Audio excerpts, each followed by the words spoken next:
នាម៉ោង10យប់នៅក្នុងរាត្រីមួយដ៏ងងឹតនិងសែនត្រជាក់បំផុតក្នុងរដូវរងាគឺមានតែលអំពូលនៅតាមដងផ្លូវក្បែរផ្ទះប្លុកនីមួយៗប៉ុណ្ណោះដែលមានសម្រស់ព្រាលលាយឡំជាមួយនឹងសំឡេងខ្យល់បក់ក្មេងប្រុសម្នាក់បានរត់ចេញពីប្លុកមួយយ៉ាងលឿនរត់ឆ្លងទៅកាត់ប្លុកមួយទៀតដើម្បីទៅជួបជាមួយនឹងក្មេងប្រុសពីរនាក់ដែលកំពុងលេងអាខឿនអាចិត្តពួកឯងនឹងពីរចេញមកយូរហើយមែនឥឡូវហ្នឹងម៉ោង10ហើយណាឆាប់ទៅយើងក្មេងប្រុសទាំង3នាក់បានរត់ទៅលេងជួរផ្ទះនៅផ្លូវមួយទៀតក្រោមពន្លឺភ្លើងពណ៌ពងមាន់ដូចចង្កៀងប្រេងកាតពួកគេរត់កាត់ទៅមុខហើយក៏សម្លឹងឃើញអ្វីម្យ៉ាងដែលមើលទៅធំហើយខ្មៅងងឹតដែលនោះគឺជាឡានដ៏ចំណាស់មួយដែលគេចតទុកចោលនៅក្បែរដងផ្លូវពួកឯងមើលចុះឡាននោះនៅកន្លែងនឹងដដែលទេតោះយើងចូលទៅជីលេងតោះទៅខាងក្រៅនេះអើយពួកគេក៏រត់ទៅមានផ្ទះអេតចាយតូចមួយនៅខាងក្រោយឡានមួយនោះលោកយាយចំណាស់ម្នាក់អង្គុយអើតមើលទៅបរិវេណខាងក្រៅហាក់បីដូចជាកំពុងរកមើលអ្វីម្យ៉ាង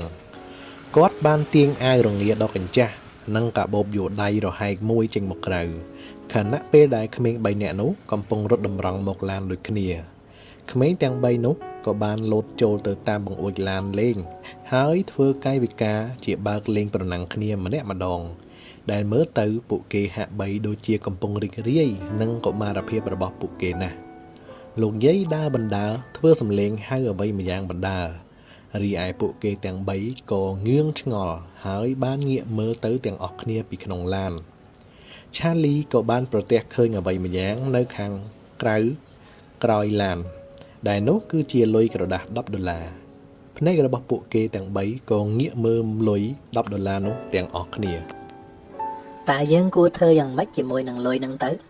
ខ្ញុំជាអ្នករកឃើញវាដូចនេះវាជារបស់ខ្ញុំហើយមិនអាចទេវាក៏មានចំណែកខ្ញុំដែរតែបើខ្ញុំមិនហៅពួកឯងមកក្នុងឡានទេពួកឯងក៏មិនបានឃើញលុយនឹងដែរដូចនេះវាគួរតែជារបស់ខ្ញុំខណៈពេលដែលពួកគេកំពុងតែប្រកែកគ្នាក្រសែភ្នែករបស់ពួកគេក៏បានប្រទះឃើញអ្វីម្យ៉ាងជាច្រើនដើរសម្ដៅទៅកាន់លោកយាយនោះក៏បានបើកកាបូបហើយដករបស់ម្យ៉ាងចេញមកក្រៅដែលនោះគឺជាសាច់គោមួយចំណិតធំហើយអ្វីម្យ៉ាងក៏បានដើរមកដល់សត្វឆ្មាជាច្រើនដែលមានកែវភ្នែកគួរឲ្យអាណិតភ្នែកមូលក្រឡង់មើលទៅភ្លឺចាំងជាមួយនឹងអំពូលនៅក្នុងរាត្រីហើយពួកវាក៏បានដើរមកជិតលោកយាយចំណាស់នោះឆ្មាអនាថាជាច្រើនតែងតែមករកគាត់ជារៀងរាល់យប់ដើម្បីបានរបស់ស៊ីក្មេងទាំង3នាក់ក៏បានបើកទ្វារឡានហើយដើរចេញពីក្នុងឡាននិងសម្ដៅយឺតទៅកាន់លោកយាយនោះលោកយាយហេតុអីមិនទុកសាច់ខោខ្លួនឯងទៅចាំបាច់យកមកឲ្យឆ្មាច្រើនបែបហ្នឹង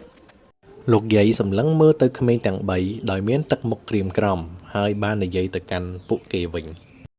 ត្រូវហើយខ្ញុំឲ្យសាច់ពួកវាស៊ីព្រោះពួកវាឃ្លានណាស់ហើយគ្មានអ្នកណាម្នាក់ដាក់ចំណីឲ្យពួកវាទេពេលខ្លះខ្ញុំក៏ឃ្លានដូចជាពួកវាដែរ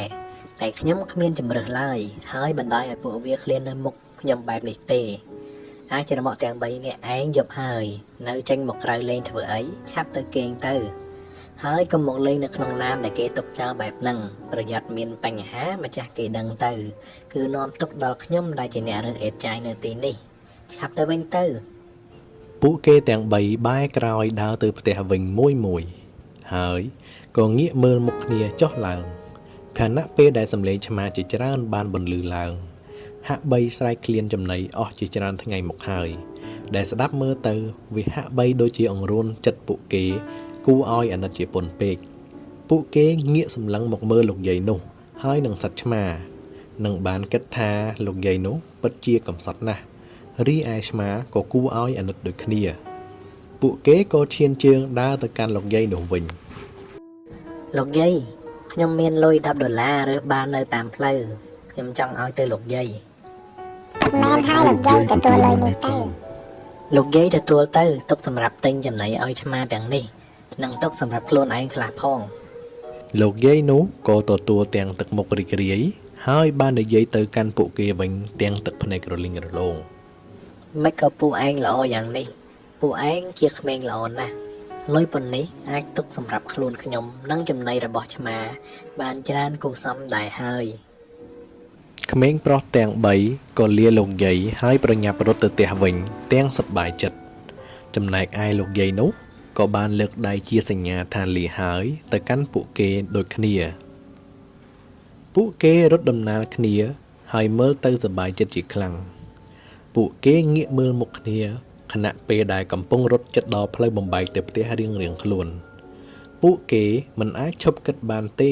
អំពីរាត្រីដែលគួរឲ្យចងចាំមួយនៅក្នុងម៉ោង 10 យប់ជាមួយនឹងលុយ